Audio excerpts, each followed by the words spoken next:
अस्सलाम वालेकुम स्टूडेंट्स। आज हम स्टार्ट करने लगे हैं unit number 3 sets and function. आज की वीडियो में हम देखेंगे कि सेट क्या होता है और इसे किस तरीके से लिखा जा सकता है। ठीक है, और एक्सरसाइज 3.1 भी स्टार्ट करेंगे। ओके, अच्छा, अब देखिए सेट के बारे में बात करते हैं कि सेट क्या होता है। आपने आपके माइंड में सेट वर्ड सुनकर जो पहला इमेज बनता है वो क्या बनता है? हमने अपनी डेली लाइफ में ये जो सेट वर्ड है इसको कहाँ-कहाँ यूज़ होता हुआ सुना है। जैसे हम बात करें तो हम सुनते हैं water set, T set, sofa set. तो इन अल्फाज में हमने सुना है। इसी तरह मैथ्स में सेट क्या होता है?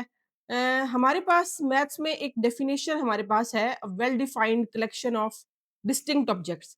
मतलब ये कि हमारे पास वो नंबर्स, वो एलिमेंट्स जो एक सेट से बिलोंग करें। फॉर एग्जांपल मैं बात करती हूँ set of notebooks. Set of notebooks, अब जब मैंने बात की सेट ऑफ नोटबुक्स की, तो आपके माइंड में डिफरेंट सब्जेक्ट्स की इमेज बनी ना। अब देखिए, अब इसमें कोई क्लैरिफाई नहीं होता कि कौन-कौन से सब्जेक्ट्स की नोटबुक्स। बात समझ में आ रही है? इंग्लिश की, उर्दू की, मैथ्स की, साइंस की, तो हमें पता नहीं चल रहा। तो हम इसको थोड़ा-सा मज़ीद कहें तो हम कहें set of notebooks of subject English. तो अब हमें क्लियर हो गया कि इंग्लिश की नोटबुक्स की बात हो रही है। अब इसको मज़ीद क्लैरिफ़ाई करें तो हम मेंशन कर दें कि कौन-सी क्लास की नोटबुक्स, ठीक हो गया? तो इस तरह हम सेट को एक जो मजमूआ बनता है चीज़ों का, उसको हम एक ही सेट के अंदर रख सकते हैं। ठीक है? एक ही चीज़ के अंदर रख सकते हैं जिसको हम सेट कहते हैं। आइए अपनी बुक की तरफ चलते हैं। डेफिनेशन है हमारे पास a set of well defined. A set basically क्या होता है? वेल डिफाइंड कलेक्शन होती है डिस्टिंक्ट ऑब्जेक्ट की। अब ये जो वेल डिफाइंड कलेक्शन है, ये अभी मैंने एक्सप्लेन की। कैसे वेल डिफाइंड हो गया कि हम बात कर रहे हैं नोटबुक्स की। कौन सी नोटबुक्स? इंग्लिश की नोटबुक्स। किस क्लास की नोटबुक्स? 9th क्लास की नोटबुक्स। तो ये मीनिंग है बेसिकली वेल डिफाइंड कलेक्शन का। मतलब ये कि वो जो कलेक्शन, जिस कलेक्शन की हम बात कर रहे हैं, उसमें कोई इबहाम ना हो। जैसे हमने बात की कि पहले मैंने बात की कि सेट ऑफ नोटबुक्स, तो अब पता नहीं ना चल रहा कौन सी सब्जेक्ट की नोटबुक्स। समझ में आ रही है बात? तो इस वेल डिफाइंड का ये मीनिंग है।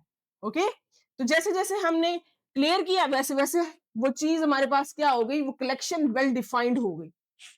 Well defined collection of distinct objects, numbers और एलिमेंट्स। इसी तरह अब देखिए डिस्टिंक्ट मुख्तलिफ होने चाहिए ऑब्जेक्ट्स।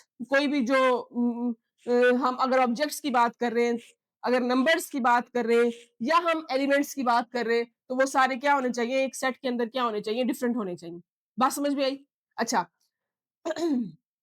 अब देखिए एक सेट को किस तरह शो किया जाता है। इसे हमेशा कैपिटल लेटर में शो किया जाता है, like A, X, Y. Capital letters में हम जो सेट का जो नेम है ना, उसको शो करने के लिए हम कैपिटल लेटर्स को यूज करते हैं यूजुअली।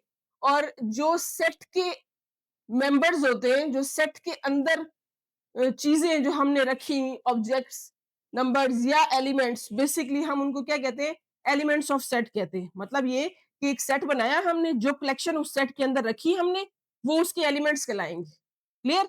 और यूजुअली हम उनको स्मॉल लेटर्स से शो करते हैं, ए बी सी, और स्मॉल लेटर से शो किया जाता है। क्लियर? अच्छा, अब देखिए सेट को डिफाइन करने के तीन तरीके, डिस्क्राइब करने के तीन तरीके हमारे पास। सबसे पहले है the descriptive form. Descriptive form नाम से जाहिर है, अ सेट में be described in words.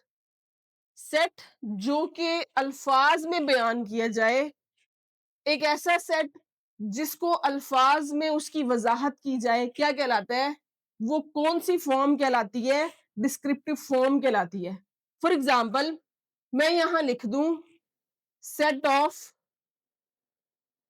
Vowels. अब कहां होते हैं वॉवल्स? In English alphabets.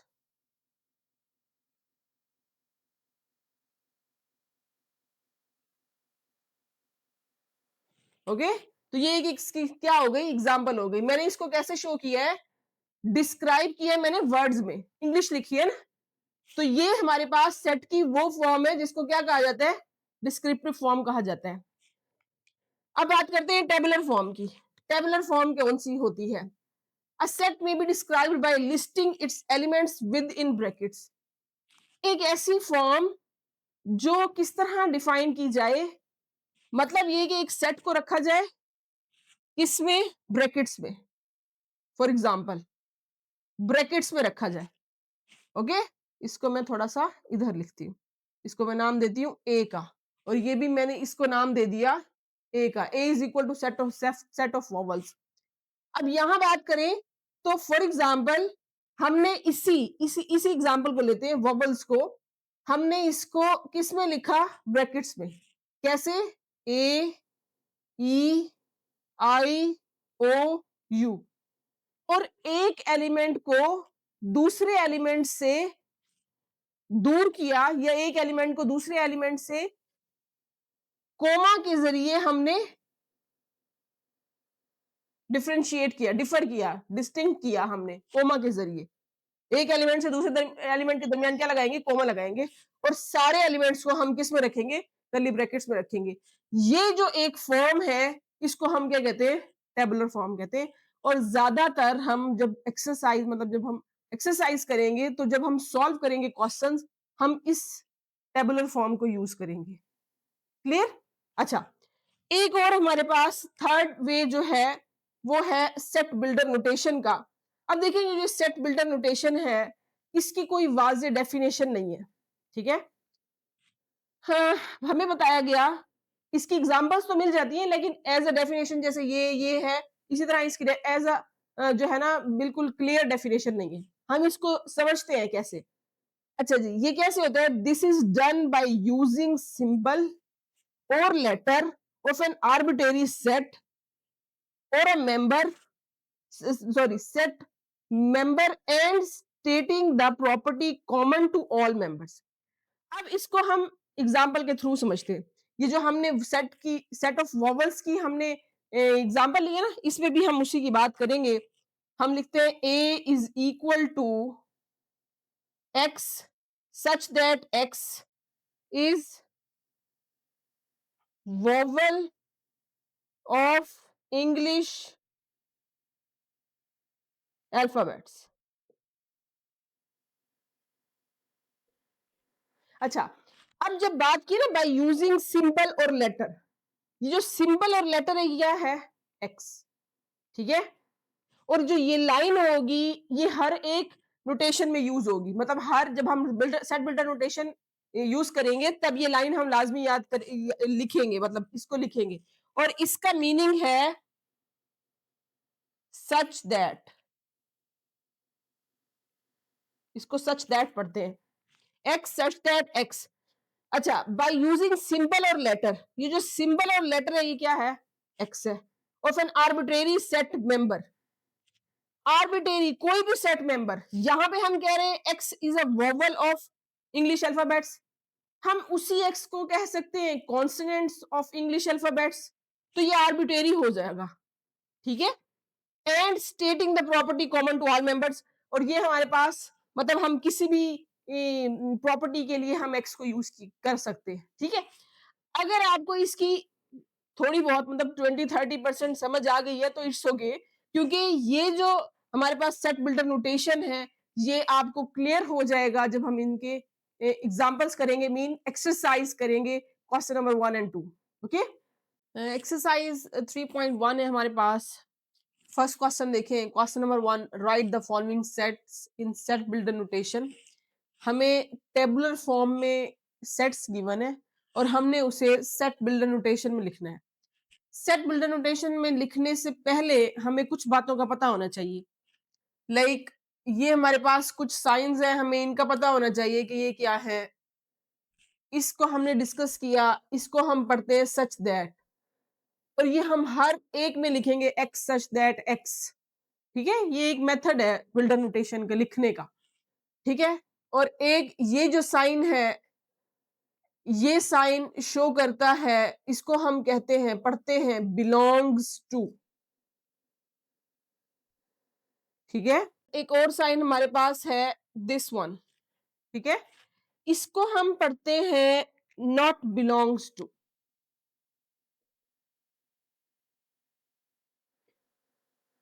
मतलब ये फॉर एग्जाम्पल हम यहां लिखें ए बिलोंग्स टू ए, या इस तरह लिखते हैं ए बिलोंग्स टू बी, मतलब एक एलिमेंट ए है जो कि बिलोंग करता है बी से बिलोंग करता है, या यूं कह सकते हैं कि एक एलिमेंट है ए जो कि बी का एलिमेंट है, बी सेट का एक मेंबर है एलिमेंट ए। बात समझ में आ रही है? अच्छा, और इसी तरह फॉर एग्जांपल हम कहते हैं ए डज नॉट बिलोंग्स टू ए, तो जो स्मॉल ए है वो सेट ए का मेंबर नहीं है, एलिमेंट नहीं, ठीक है। अच्छा, ये एक साइन है, इसको हम पढ़ते हैं एंड, ठीक है, इसको भी हम सेट बिल्डर नोटेशन में यूज करेंगे। इसके बारे में तो आप जानते हैं, ये हमारे पास साइन है लेस देन और इक्वल टू। ये जो लाइन हमारे पास आ जाती है लेस देन के साइन के नीचे, ये और इक्वल टू को शो करती है। इसी तरह ये हमारे पास आ गई, इसको हम पढ़ते हैं ग्रेटर देन और इक्वल टू, ठीक है। इन सिंबल की रिकग्नाइजेशन के बाद हमें सेट्स ऑफ नंबर्स का भी पता होना चाहिए कि ये जो हमारे पास नंबर्स के कुछ सेट हैं, इनके बारे में हमें क्लियरिटी होनी चाहिए कि ये कैसे होते हैं। एन, और याद भी होना चाहिए कि फॉर एग्जांपल एन है तो वो क्या है, वो सेट ऑफ नेचुरल नंबर है, और सेट ऑफ नेचुरल नंबर कैसा होता है ये भी पता होना चाहिए, ठीक है, क्योंकि कहीं ना कहीं हम यूज करेंगे इनको। Set of natural numbers, N belongs to set of natural number. Natural nature से निकला है, नेचर कमाइनी यानी कुदरत, तो कुदरत जो है वो खुदा से शुरू होती है, तो आप इसको यूं याद रख सकते हैं कि ये वन से स्टार्ट होते हैं। अल्लाह ताला एक है तो ये वन से स्टार्ट होते हैं, 1 2 3 अप टू सोन, ठीक है। ये हमारे पास नेचुरल नंबर्स आ गए। होल नंबर्स की बात करेंगे, natural number together with zero, zero से स्टार्ट होते हैं और बाकी सारे नेचुरल नंबर ही होते हैं, ठीक हो गया। This is a whole number, W से स्टार्ट होता है। जी, हमारे पास इंटीजर्स, इंटीजर्स का सेट, इसमें हम डिस्कस कर चुके हैं, 0 plus minus 1 plus minus 2, numbers negative भी साथ होंगे और पॉजिटिव भी साथ होंगे including zeros up to so on, ठीक हो गया। ओ शो करते हैं जी ऑड नंबर्स को, ऑड नंबर्स जो कि 2 के मल्टीपल ना बन रहे हो, plus minus 1 plus minus 3 plus minus 5 up to so on, ठीक है। इवन नंबर की बात करते हैं, 0 plus minus 2 plus minus 4 plus minus 6 up to so on, जो कि 2 के मल्टीपल बन रहे हैं। प्राइम नंबर, पी शो किया जाता है प्राइम नंबर को। प्राइम नंबर्स ऐसे नंबर्स जो जिसके सिर्फ 2 फैक्टर्स हो, एक 1 और एक नंबर इटसेल्फ, ठीक है। तो प्राइम नंबर्स हमारे पास हैं जी 2 2 3 5 7 11 अप टू सोन, ठीक है। अच्छा जी, rational numbers, rational number, irrational numbers, real numbers हम डिस्कस कर चुके हैं चैप्टर नंबर 1 में। तो रैशनल नंबर्स वो नंबर्स जो, अब ये मैं सेट बिल्डर नोटेशन में लिख रही हूँ, x such that x belongs to या equal to p by q,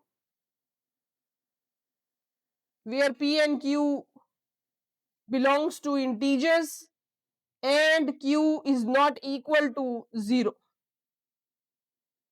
ठीक है।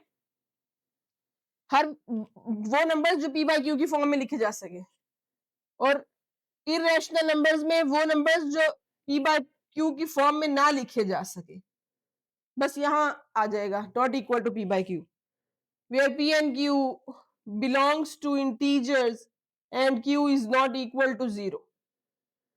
रियल नंबर्स कौन से होते हैं? Union of rational number and irrational numbers. ठीक हो गया। तो ये दो चीजें आपकी क्लियर हो तब आप सेट बिल्डर नोटेशन की तरफ चले जाएंगे और फिर हम वहां इजीली क्वेश्चन सॉल्व कर लेंगे। ठीक है, क्वेश्चन नंबर 1 का पार्ट नंबर 1 देखें। मुझे थोड़ी सी जगह चाहिए थी, दैट्स व्हाई मैंने इन सेट्स ऑफ नंबर्स को मिटा दिया। आपको क्लियर होना चाहिए, उसको हम इस्तेमाल भी करेंगे इधर ना। अब जरा देखें, इसको हम थोड़ा सा इसको देखेंगे और फिर इसके आंसर की तरफ जाएंगे। जब भी हमें कोई भी सेट दिया जाएगा, आपने उसका पैटर्न देखा है, कोई ना कोई सेट, सॉरी, एक सेट किसी ना किसी पैटर्न को फॉलो कर रहा होगा। ठीक है, इसको देखें तो हमारे पास फर्स्ट डिजिट है 1, फिर 4, 9, 16, 25, 36।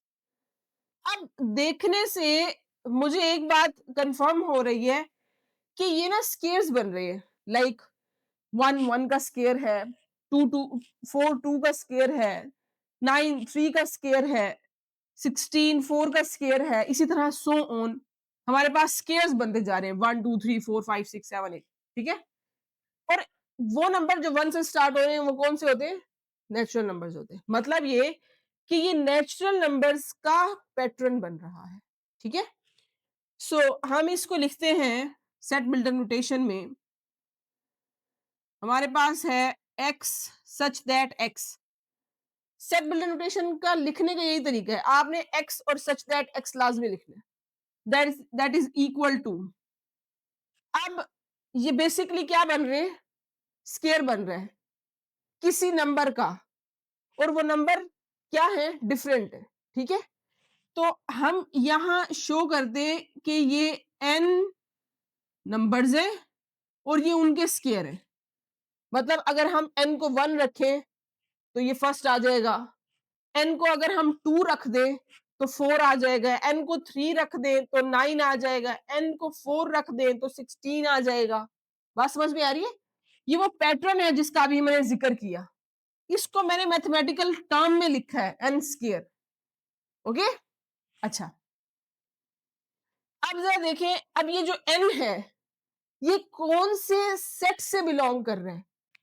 अभी जो हमने सेट्स ऑफ नंबर्स को डिस्कस किया ये उससे बिलोंग कर रहे हैं ना, क्योंकि इसमें नेगेटिव नंबर्स नहीं है, 1 से स्टार्ट हो रहे हैं, सारे पॉजिटिव नंबर्स आ रहे हैं, तो ये हमारे पास नेचुरल नंबर से बिलोंग कर रहे हैं। ओके, तो हम लिखते हैं,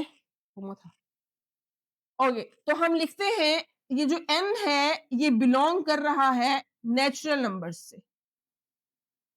ठीक है, अब जरा देखें, अप टू सो नहीं है, हमें लास्ट में एक डिजिट दे दिया गया हुआ है कि ये कहां तक जा रहे हैं नंबर्स, तो हम यहां लिखेंगे। अब जरा देखें कि ये जो n है ये कहां तक जा रहा है, हम यहां लिखते हैं एंड ये जो n है ये किसके दरमियान में है, मतलब ये 1 से लेकर 484 के दरमियान में है ना, तो ये कौन से नंबर्स के दरमियान में? n मीन ये कि 44 किसका स्केयर बन रहा है? तो ये स्केयर बन रहा है 22 का। ठीक है, तो n बीच में है किसके? 1 और 22 के दरमियान में है n। ठीक है, ये हमारे पास क्या हो गया? Set closed. बात समझ में आई? पार्ट नंबर 2 को जरा गौर से देखें तो हमारे पास आ रहा है 2 4 8 16। क्या ये 2 का टेबल है? नहीं, ये 2 का टेबल नहीं है, 6 मिसिंग है ना, 10 भी मिसिंग है, फिर 12 भी मिसिंग है, तो ये क्या बन रहा है? 2 4 8, ये 2 की पावर्स बन रही हैं, 2 की पावर 1, 2 की पावर 2, 2 2 जार 4। अच्छा, इसी तरह 2 की पावर 3, लाइक इधर हम करते हैं 2 की पावर 1, 2 की पावर 2, 2 की पावर 3, 2 की पावर 4, 2 4 8 16, 2 की पावर 5 32 एंड सो ऑन। बात समझ में आई? तो यहां पर हमारे पास क्या बन रहा है? टू की पावर्स बन रही हैं। तो ये हमारे पास आ जाता है x such that x is equal to two की पावर क्या, जो वेरी कर रही है। अब जो नंबर वेरी कर रहा है उसको हम क्या लिख रहे थे, n। बात समझ में आई कि जो नंबर वेरी कर रहे हैं उसको हम क्या, किस चीज से डिनोट कर रहे हैं, n से डिनोट कर रहे हैं। ठीक हो गया, कोमा। अब ये जो n है वो किससे बिलोंग कर रहा है, नेचुरल नंबर से बिलोंग कर रहा है। क्यों, इसमें नेगेटिव नंबर्स नहीं ना है, तो ये 2 से स्टार्ट हो रहा है और सारे पॉजिटिव नंबर्स हैं, तो ये सारे कौन से नंबर्स हैं, ये नेचुरल नंबर्स हैं। और एंड किसके दरमियान में लाई कर रहा है, ये जो n है वो किसके दरमियान में लाई कर रहा है, देखो n है ना, 1 से स्टार्ट हो रहा है, एक तो ये 1 से स्टार्ट हो रहा है, कहां तक जा रहे हैं, 256 पावर तक। आप चेक करते जाए, 2 की पावर 6 64 आ जाएगा, इसी तरह 2 की पावर 7, फिर 2 की पावर 8 एंड सो ऑन। 2 की पावर 8 हमारे पास क्या बनती है, 256 बनती है। तो ये जो हमारे पास n है ये कहां तक जा रहा है, पावर 8 तक जा रहा है। बात समझ में आ गई। तो ये हमारे पास फर्स्ट एंड सेकंड को हमने क्या किया, सेट बिल्डर नोटेशन में लिख दिया।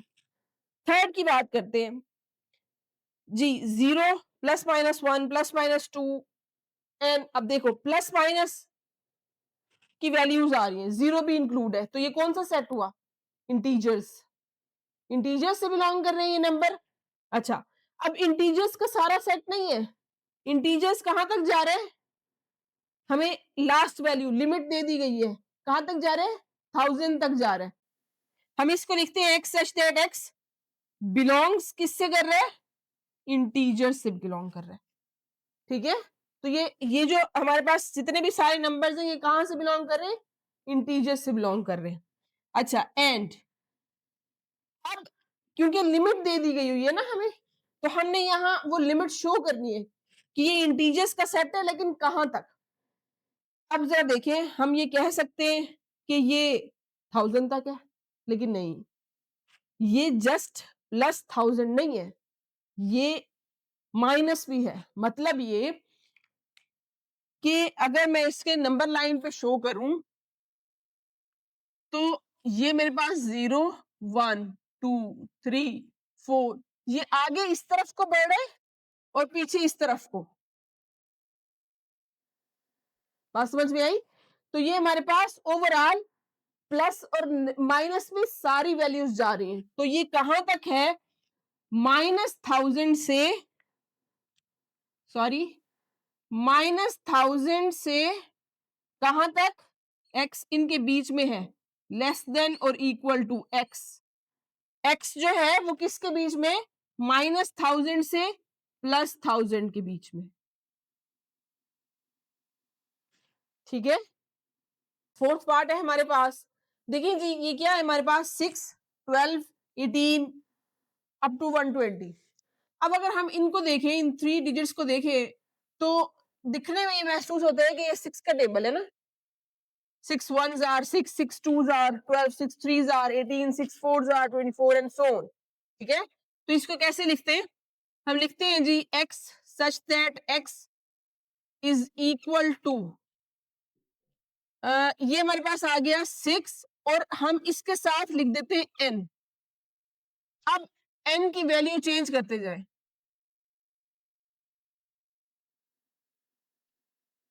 ठीक है, ये एक हमने पैटर्न बनाया 6n का।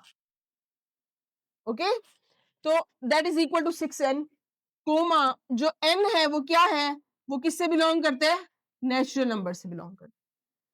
ठीक हो गया यहां तक। अब देखिए हमें लिमिट दे दी गई हुई है, कहां तक, 120 तक।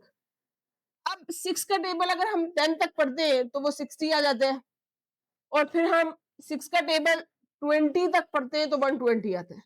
तो ये जो n है, ये जो n है ये किसके बीच में, ये 1 से 20 के बीच में, ऐसे ही है ना, 120 तक कहां तक जाएगा, 20 तक जाएगा। तो हम लिखते हैं एंड n लेस देन और इक्वल टू 20 ग्रेटर देन और इक्वल टू 1, 1 से 20 के बीच में। क्लियर? ओके, फिफ्थ पार्ट है हमारे पास। अब जरा देखें, फिफ्थ पार्ट हमारे पास है 100, 102, 104 अप टू 400। अब इसको क्या लिखे? हम लिखते हैं जी x सच दैट x, क्या पैटर्न फॉलो हो रहा है? x such that x is equal to, मैं लिखती हूं 100 प्लस 2n। 100 में इस 2 को ऐड किया जा रहा है, मतलब n की वैल्यू चेंज करते जाएं, आपके पास ये आते जाएंगे। फॉर एग्जाम्पल ये मैंने लिखा 100 प्लस 2n, ठीक है? तो ये हमारे पास आ गया 100 plus 2 into 1, 2 1s are 2, 102। 100 plus 2 into 2, ये कितना आ गया? 4, तो ये हमारे पास आ गया 104। 100 प्लस 2 इंटू 3 कितना आ गया? 6, 106। ठीक है, ये पैटर्न फॉलो हो रहे हैं 100, 102, 104, 106 अप टू 400। अब ये तो हमने पैटर्न लिख लिया ना, ये इसका पैटर्न फॉलो हो गया। अब लिमिट को भी देखेंगे, और जो n है ये क्या है?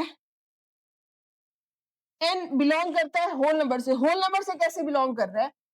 नेचुरल नंबर से क्यों बिलोंग नहीं कर रहा? क्योंकि जो पहला नंबर है वो क्या है? 100 है। तो ये हम यहां लिखे 100 प्लस 2 इंटू 0, 2 जीरो आर 0, 0 के ऐड करें 100 में तो 100। दैट्स वाई n जो है वो होल नंबर से बिलोंग कर। ओके, अच्छा, यहां तक हो गया। एंड लिमिट कैसे लिखेंगे? अब 0 से स्टार्ट हो रही है, फर्स्ट ऑफ ऑल किसकी? n की लिमिट 0 से स्टार्ट हो रही है, कहां तक जा रही है? ये 100 तो एज इट इज रहेगा ना। हम वो लिखते कि यहां पर हमारे पास क्या आ जाए? 300 आ जाए। ब्रैकेट में ऐसा क्या लिखें कि 300 आ जाए? 400। ठीक हो गया, तो ब्रैकेट में हमने क्या लिखा? 150। Clear? x such that x belongs to 100 plus 2n, comma n belongs to whole number and this one। अच्छा, इसको एक और इजी वे में भी हम कर सकते हैं। लाइक देखिए, ये इवन नंबर्स है ना, ये सारे 2 के मल्टीपल्स बन रहे, तो हम सिंपल वे में भी लिख सकते हैं x such that x belongs to even number. ठीक है, ये इवन नंबर है, एंड कहां से कहां तक? 100 से 400 के दरमियान। लेकिन आपकी बुक में ये आंसर है, दैट्स वाई मैंने इसको एक्सप्लेन किया। क्लियर? तो ये भी सही लिखा हुआ है। ओके, सिक्स पार्ट है हमारे पास, 1, 3, 9, 27, 81। अब देखिए ये हमारे पास क्या बनता है, अगर हम इस 1 को छोड़ दें, एक लम्हे के लिए हम 1 को छोड़ दें, तो ये 3 की पावर्स है। लाइक 3 की पावर 1, 3 की पावर 2, 3 का स्क्वायर, 3 का क्यूब, 3 की पावर 4 एंड सो ऑन। बात समझ में आई? तो हमारे पास इसका पैटर्न क्या बनता है? x such that x is equal to 3 की पावर n, 3 की पावर लेते जा रहे हैं। ठीक है, अब 3 की पावर 1 रखेंगे तो 3 आ रहा है, 3 की पावर 2 रखेंगे तो 9 आ रहा है, 3 की पावर 3 रखेंगे तो 27 आ रहा है, 3 की पावर 4 रखेंगे तो 81 आ रहा है। ठीक है, यहां तक हो गया। अच्छा, अब जो n है वो किसको बिलोंग कर रहा है? और लिमिट भी नहीं दी हुई ना हमें। n हम बिलोंग करते हैं, एंड n जो है वो बिलोंग करता है होल नंबर्स। अब हमने होल नंबर्स क्यों लिखा? 0 भी है, 3 की पावर आप 0 लिख दे, या आपने लिखा 3 की power 0 that is equal to 1, किसी की भी power 0 that is equal to 1। इसी तरह 3 की पावर 1 3, 3 की पावर 2 इज इक्वल टू 9, 3 की power 3 is equal to 27 and so on. ठीक है, सो ऑन है, दैट्स व्हाई लिमिट नहीं है, हमने भी नहीं लिमिट। ओके, तो ये हमारे पास इसका क्या हो गया? आंसर। ओके, सेवंथ पार्ट है हमारे पास, 1 2 4 5 10 20 25 50 एंड 100। अच्छा, एक तो ये कि ये फाइनाइट सेट है, मतलब हमें बीच में नंबर्स मिस नहीं है। ठीक हो गया। अच्छा, अब देखें ये हमारे पास क्या शो हो रहे हैं। लाइक इसमें इवन नंबर्स भी हैं, ऑड नंबर्स भी हैं, लाइक 1 2 4 5 10 20 25 50 100। लास्ट हमारे पास क्या है? 100। अब बेसिकली ये 100 के सारे डिवाइजर हैं। ठीक है, ये वो सारे नंबर्स हैं जिनके टेबल में 100 आता है। ओके, तो हम यही बात लिख देते हैं, x such that x is divisor of 100। वो सारे एलिमेंट्स, वो सारे नंबर्स जो 100 के क्या है? डिवाइजर है। क्लियर? एट्थ पार्ट है हमारे पास 5 10 15। 5 का टेबल है ऐसे अप टू 100 तक, तो हम इसको लिखते that is equal to x such that x is equal to 5n। ठीक है, 6 का टेबल आया तो हमने 6n लिखा, 5 का टेबल है तो 5n, और 5n लिखा हमने, 5 की n को पुट करें 1 5, 5 की 2 पुट करें n को 10 एंड सो ऑन। ठीक हो गया। तो हमारे पास आ जाता है कोमा n किसको बिलोंग कर रहा है? फर्स्ट नंबर में हम क्या पुट कर रहे हैं? 1 पुट कर रहे हैं, सो n बिलोंग कर रहा है नेचुरल नंबर से। ओके, एंड लिमिट दी हुई है ना, तो हम लिमिट लिखेंगे। अब n कहां से कहां तक है? 1 से स्टार्ट हो रहा है, 1 n आएगा, 1 लेस देन और equal to n, less than और इक्वल टू कहां तक जाएगा?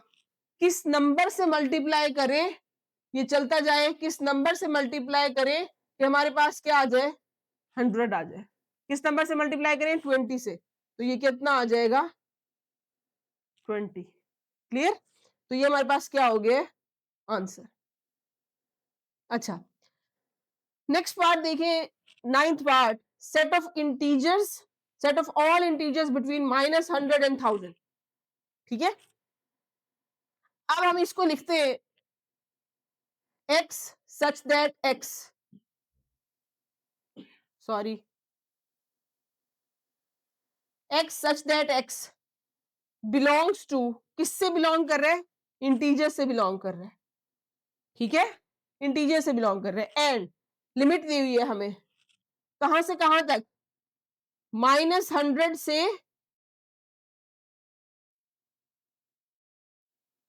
1000 तक। ठीक है।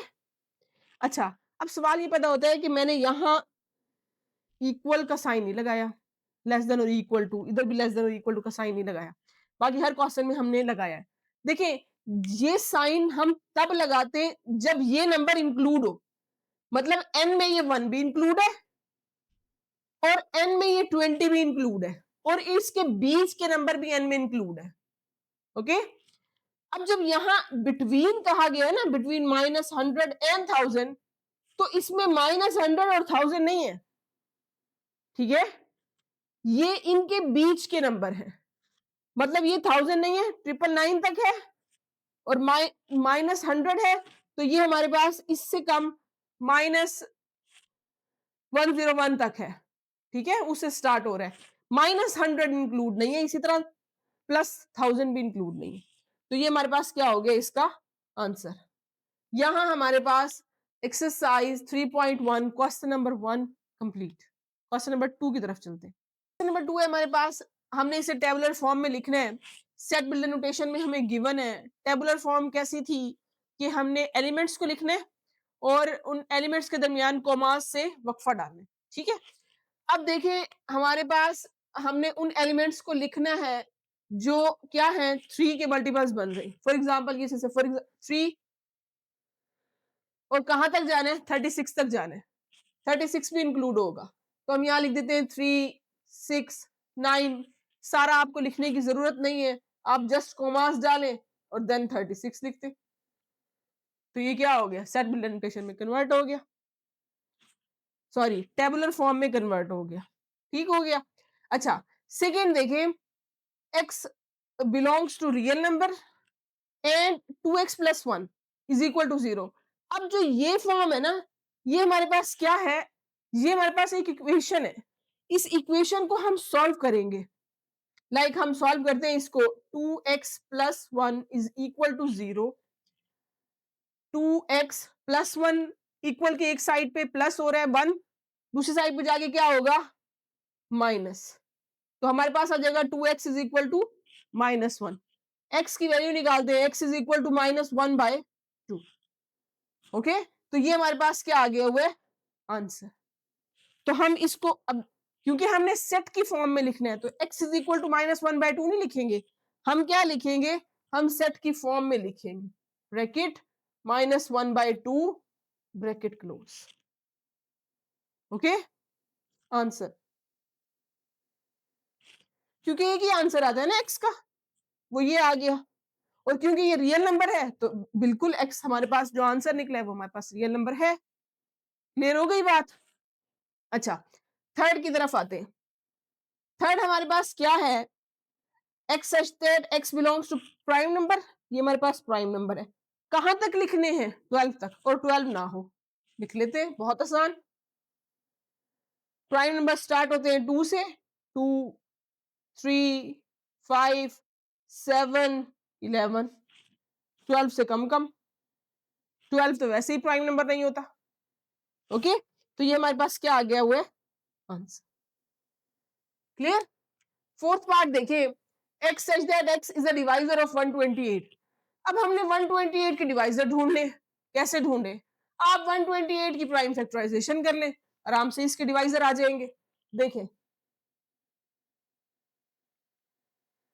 2 6 jar, 2 4 jar, 2 3 jar, 2 2 jar, 2 1 jar, एक इधर चला गया, 2 6 jar 12, 2 8 jar, sorry 2 4 jar 8, 2 2 jar, 2 1 jar, ठीक हो गया। अब ये जो नंबर्स आए ना सारे 64, 32, 16, 8, 4, 2, 1, ये सारे क्या हैं, 128 के डिवाइजर है। तो आप यहां लिख दें, दैट इज इक्वल टू 1, ये लिखूंगी मैं, 1 2 4 8 16 32 64, 128 भी अपना डिवाइजर है खुद का। ओके, तो ये हमारे पास क्या आ गया हुआ है, आंसर। क्लियर। अच्छा अब देखें, ये भी देखें, x फिफ्थ पार्ट है हमारे पास, x such that x is equal to 2 की power n, n belongs to natural numbers and n को क्या होना चाहिए, 8 से छोटा छोटा होना चाहिए। तो आप यहाँ साइड पर देखें 2 की पावर n है, तो n को आप लिखते जाए, 2 की पावर 1, 2, 3, 4, 5, 6, 7, 7 तक लिखेंगे। क्या आता है हमारे पास, 2 की पावर 1 2, 2 की पावर 2 4, 2 की पावर 3 8, 2 की पावर 4 16, 32 64 128। क्लियर। हमने 2 की पावर्स लिखी है 8 से कम कम। क्लियर। तो ये हमारे पास 128 तक आंसर आ गया, कितना आसान। अच्छा अब बात करते हैं x such that x belongs to natural number and x is equal to 4, x plus 4 is equal to 0। ये देखें, ये नेचुरल नंबर है, ओके ये नेचुरल नंबर से बिलोंग करता है। x ये इक्वेशन है, इसको सॉल्व करते हैं, ये वाली, जैसे यहां ये इक्वेशन थी एंड के बाद, अब इसको सॉल्व करते हैं, हमारे पास है x plus 4 is equal to 0। x के साथ जो 4 है वो क्या हो रहा है, प्लस हो रहा है, दूसरी साइड पे जाके क्या हो जाएगा, माइनस, 0 में से माइनस करेंगे 4 तो एज इट इज -4। अब x की वैल्यू कितनी आ गई हुई है, -4 आ गई हुई है, लेकिन -4 तो नेचुरल नंबर से बिलोंग ही नहीं करता। नेचुरल नंबर में तो सारे पॉजिटिव नंबर्स आते हैं। सो दैट्स वाई यहां पर जो इसका आंसर आएगा वो क्या आएगा? Empty set. ओके, तो एम्प्टी सेट को दो तरीकों से डिनोट कर रहे हैं। वो एक एक इस तरह से शो किया जा सकता है, दूसरा इस तरह से शो किया जा सकता है। ठीक है, अच्छा जी। ओके, सेवंथ पार्ट है हमारे पास, x such that x belongs to natural number and x is equal to x. अब हमारे पास एक ऐसा सेट बनेगा जो नेचुरल नंबर से बिलोंग करता होगा। ठीक है, ये मैंने लिख दिया। अब कहा जा रहा है x is equal to x. हर एक नंबर अपने ही इक्वल होता है, हर एक नंबर यूनिक है। ठीक है, जैसे दुनिया में हर एक इंसान यूनिक है, इसी तरह हर एक नंबर भी यूनिक है और वो अपने ही नंबर के इक्वल होता है। ठीक है, तो ये हमने सारे क्या कर दिए, सेट ऑफ नेचुरल नंबर्स लिख देंगे। तो ये हमारे पास क्या आ जाएगा, ये हमारे पास आंसर आ जाएगा। ओके, अच्छा जी, अब बात करते हैं इसकी। X such that x belongs to integers and 3x plus 1 is equal to 0। अब ये क्या आ गई हुई है, इक्वेशन। इस इक्वेशन को क्या करेंगे, सॉल्व कर लेंगे। 3x plus 1 is equal to 0, 3x is equal to 0 minus 1, 1 इस साइड पे प्लस हो रहा तो दूसरी साइड पे जाके क्या हो गया, minus x, 3x is equal to minus 1, x is equal to minus 1 by 3। ये x की वैल्यू आ गई। और x किस से बिलोंग करता है, इंटीजर्स से बिलोंग करता है। इंटीजर्स में तो वो वैल्यूज ही नहीं होती जो ओवर की फॉर्म में आ जाए, नहीं होती ना। इंटीजर्स में सिर्फ नंबर्स हैं, पॉजिटिव या नेगेटिव। ओवर की फॉर्म में तो इंटीजर्स इंक्लूड ही नहीं करता अपने पास नंबर्स। सो ये भी आंसर इसका भी क्या आ जाएगा, 5। 5 हमारे पास क्या होता है, set which has no element. मतलब ये कि इसका कोई सेट ही नहीं बना। एक्स जो हमारे पास आया वो इंटीजर्स में जाता ही नहीं है। जब वो इंटीजर्स में नहीं जाएगा तो इसका आंसर क्या आएगा, एम्प्टी सेट आएगा, जैसे यहां पर आया। क्लियर? तो एक्सरसाइज 3.1 क्वेश्चन नंबर 2 कंप्लीट।